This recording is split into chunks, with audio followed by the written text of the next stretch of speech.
Duel Review is brought to you by NexusDigitalComics.com. On today's Duel Review, it's Tomb Raider. I'm RJ. And I'm Nick. Let's get to it.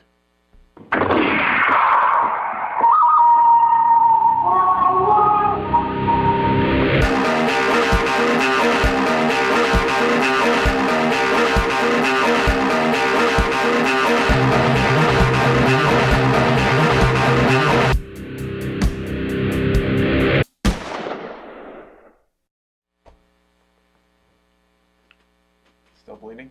Yeah. Just trying to stop it. It's not a big deal. Hey guys, welcome to Tuesday the 12th of March, and we are doing Tomb Raider. That's right. Crystal Dynamics and Square Enix. This game just came out, and I freaking love it. I just have to say it right away. I love it. I was trying to hold back and be like, oh, I don't know, it's analytical. I freaking love this game. I really do. Now let me tell you why. There was a lot of, trepidation here, for me especially, because I really did love the previous series. And though this one, to me, this makes it seem dated, that model, because she doesn't have a lot of attitude. She's always badass because she can just kill everything. Right. But there's not a lot of discovery of who Lara Croft is, and I think that this one does that so well. Now, there are opportunities for them to screw it up in the future, but I think for this game, it's been really great. Now, okay, so Tomb Raider, this is now the next generation, beautiful graphics, the cutscene is amazing in the beginning, and you start off with her, she's just discovering her career, her father is gone, and she's got Roth with her, and she's just kind of finding her own. Her ship wrecks as she's trying to track down this island where there was this Japanese empress kind of thing. Yeah. And there's a whole lore there, and she has this idea which nobody else has ever looked there, of course, and so she convinces the other archaeologist, convinces by convincing the crew to basically go there whether he wants to or not, right. To go to this place, and lo and behold, it's kind of like the the Bermuda Triangle thing where they get sucked in this island, they're wrecked immediately. In the first minute of the game, it looks like she's going to die, but of course, she gets saved, and from there, she's shaken. She's really shaken, and she has ability because we hear stories about her climbing a mountain or whatever, but she's never been under such stress. And so it's really interesting to see how well they did this. So it feels, at first she's really rattled, she's shaking, she walks a little bit differently, she's gasping a lot more, even though she gasped through the whole thing. Yeah, yeah. But it's just a little more hectic. She has no weapons, she has to find food, and she's able to discover a weapon and yada yada, and then she starts finding her strength, and she's actually the one that has to go out and do all these things because all the other members of her party are either missing or injured or whatever. Now, with the interest of not spoiling the story too much, there is a lot of the classical elements of Tomb Raider. There are tombs, although some of them, like secret tombs, although some of them are, very it's an island where there was a lot of World War II activity, and so right. So sometimes the tomb is you go through this old bunker, and then there's a little bit of an offshoot for a tomb, and they're pretty simple puzzles. So I'm really glad they put it in there. It adds some more versatility, and of course it's a throwback to us who loved the original previous games. But I wish they were a little bit more in depth. There's a lot of scaling and whatnot that she uses now. She has an ice axe. She's able to do arrows and rope and just all this different variety of traversal. So the platforming has really gone up.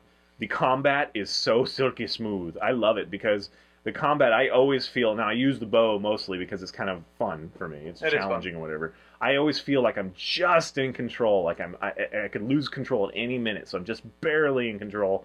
I did not die a whole lot, so I guess you could say that maybe it should be more challenging. I just played on normal. But it was one of those things where I had to pay attention, and I just barely, I'd use up the ammo for one, and then I had to switch to another, and hopefully I leveled that up enough to be strong enough to get through armor, and then I had to do a lot of dodging and all that stuff. And it was just a really great experience. I found. You're going, so either you died a lot or you never died. No. What I was going to say was I never ran out of ammo. I've yet to run out of ammo because basically I like to get in close and use the axe whenever possible. So if they're coming at me, I don't sit there with the bow. I just hack them. I don't use the axe a whole lot because I don't know. I kind of play the way I feel I would play, and when you do an axe, you have a cutscene, and some of them are kind of fun and brutal and whatever. but they're not as over the top as a lot of games nowadays. So I actually appreciate that because it doesn't take you out of it. Right. But it does, while the animation, you're completely impervious. So they're shooting rocket launchers at you or something, and you're able to, you know, hack them. That feels cheap to me. I don't know if that's completely accurate because I've been stunted from doing something before. You know, like mid swipe, I've been hit by something. I've never had that experience. Had to stumble back. Anyway, there's also some hunting where you hunt animals, and that's kind of fun, more or less just to unlock stuff. I would have liked if you would have starved or something where you had to hunt every once in a while. Although I kept running into like fruit trees and stuff, so maybe I would have starved if I didn't pick those up. But there's you know, a plethora of different little cubby holes that you got to find to discover things. There's you know, the logs of different people that have been on the island, even from your own camp, so you learn some story there. Right. There are artifacts, of course, lots of them. And the cool thing is that some of the artifacts, if you actually look at them, like look over them, it'll unlock some new fact, which is not really consequential, but it's fun. But it's nice. It starts rumbling when you turn the thing. It's like, oh, I know there's a secret here, and you just find it. It's not too hard either. I like when she's looking at something, and it's like this like jade horse or something. She's like, wow, this could be from the 18th century, and then you kind of flip it over. Nope, made in China. Yeah, that only happens once, really. Yeah. But it's fun. Sometimes there's price tags or something, but sometimes there's really good information. It's like I like that attention to detail is what they did. It's a fun story as well that's there. It's not terribly like groundbreaking or anything, but it's a kind of a fun story, and it's a Tomb Raider story.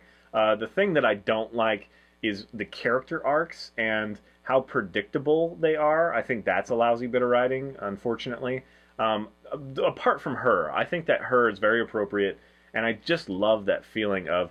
I said this to Nick and to my wife, that I've never actually felt... I love playing as female protagonists all the time. I've never actually felt what it might be like to be a woman in this kind of situation, because when I play as Laura in this game, I feel like every corner, I just feel the tension there, where I don't feel that in other games. Like, it's like, yeah, I like playing as a girl, but I can always kick ass and whatever. This one, the combat feels I'm barely grasping onto control that I could lose that and whatever. And of course, there's a lot of quick time events as well that kind of add to that suspenseful kind of feeling. Right. And I don't think they ever become too heavy-handed.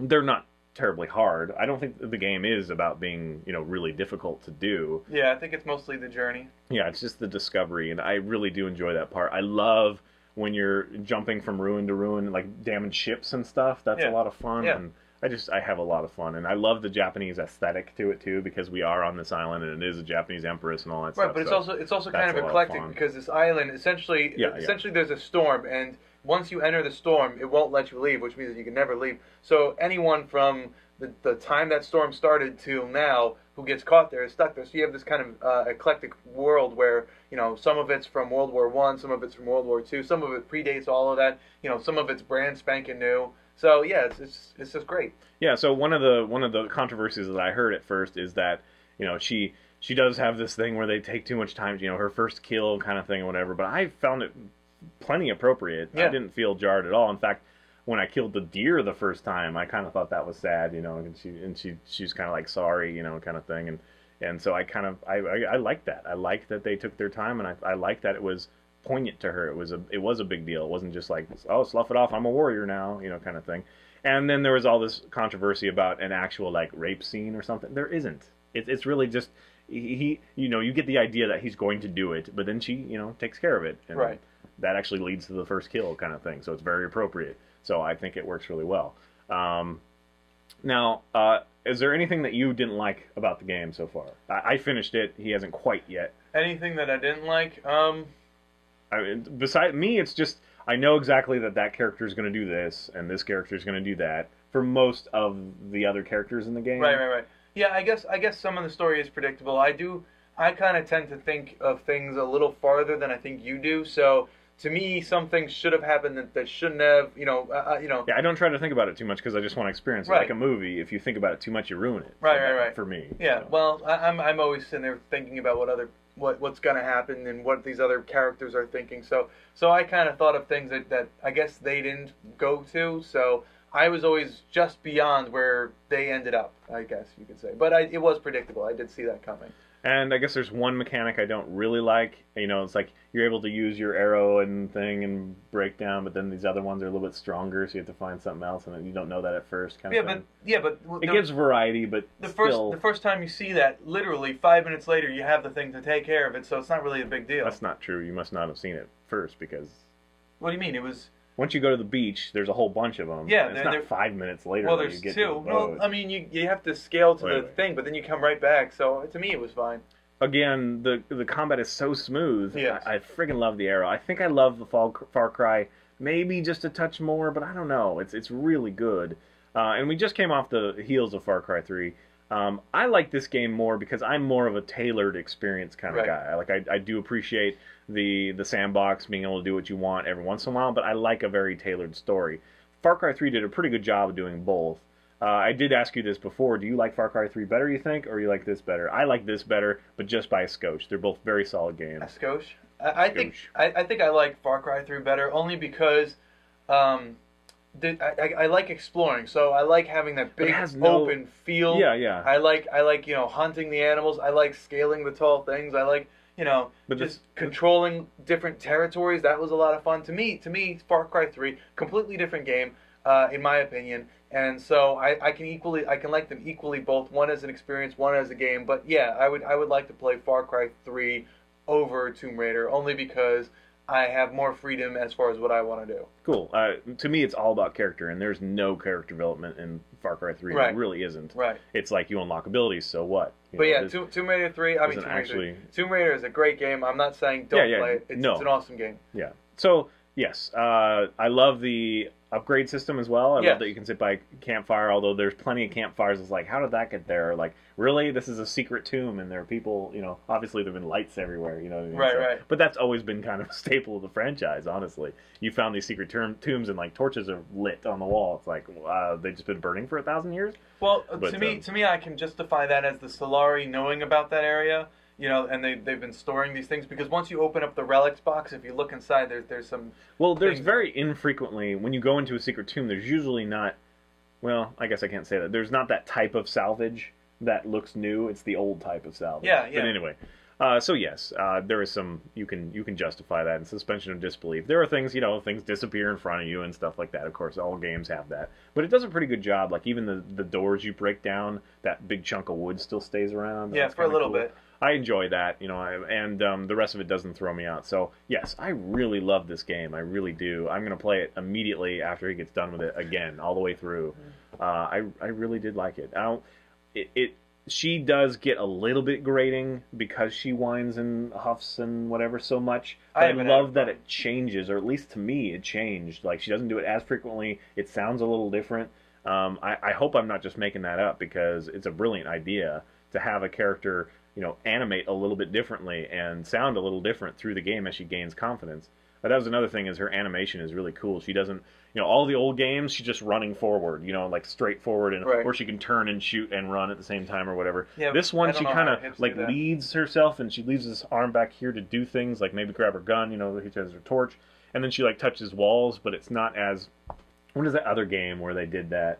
Where he touches walls all the damn time. Like, I think it's Uncharted, actually. I think it's Uncharted 3. He touches walls all the time, and it's a little bit too much. This one, it's almost like you're watching a cinematic, but you're controlling her. She just reaches out and kind of touches this as she goes by, and it's very infrequent, and I really enjoy that. And I'm not sure how they accomplished that. Maybe it was just those zones were the only one that would, like, draw her arm and create that animation, or what. But I really do love the balance of this game. One of the other things that I liked as far as dynamics go is the use of the camera, because sometimes when she's feeling tense, the camera will start to kind of handheld, shaky, and it's just like, I'm getting kind of woozy for her, and it's just like it does a great job like that. Yeah, and there are a few times that the camera becomes problematic, and you can't quite see what you're aiming at, things like that. But it's pretty infrequent. Right. And there's a lot of fun little things unlockable, like crab cakes. That's fun. Crab cakes, yeah, that unlockable, that achievement. Yeah. So anyway, all right, guys. Well, I highly recommend to go out and get it. I agree. It's a great game. You should definitely try it. All right, guys. Thanks for watching. Please subscribe to our YouTube channel and follow our great playlists. Game Lab's been a lot of fun. Yes, it has. And please leave comments. We love comments. And you can help support us by buying our wares at spiderwolf.com. That's right. T-shirts, a card game, art prints, short stories, and more. See you later. See, I can always tell when it's not cocking. It's ridiculous. That was weird. It actually hit yours first, but then slipped off.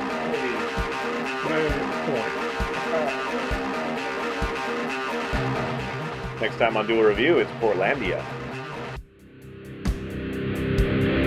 So tell me about your first Tomb Raider experience.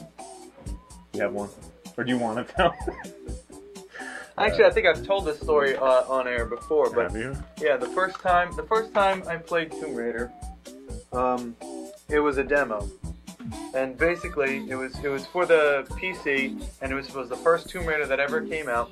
It was a very short demo, but you would play as her and you would run, and there was like this kind of area where it was like a boat loading area, but it was like inland, so it kind of had this cutout, the square cutout. Well, you would run to the corner, and then you would stop her facing the corner, and the camera would zoom in on her, and you would see like her backside, and then if you turn around very slowly, the camera wouldn't move, and you'd be staring at her boobs. The big square... Yeah, not boobs. Boobs. It's boob. Yeah, it's one uniboob. You know, and have you seen that recently? Have you seen that recently? Because if you look at, what people were like, oh, Gaga and upset about, it's like, it's a square. Yeah. It's it's not even near flattering or, It's a rectangular box. Engaging or anything. It was just the put idea. That in UPS. That's what it was. Guys are pathetic, apparently. But I mean, I've never had that experience before. I know what it's like to be a woman. No, I'm not that stupid. I feel more vulnerable playing with this character than I ever have in any other character. I guess that's what it is. So I feel more vulnerable. Okay. And for people that think that Uncharted is so much better and that this only does what Uncharted did, Uncharted has a lot of great humor in it, and I love that franchise as well. This is a serious take on it. It has no humor, like, almost altogether.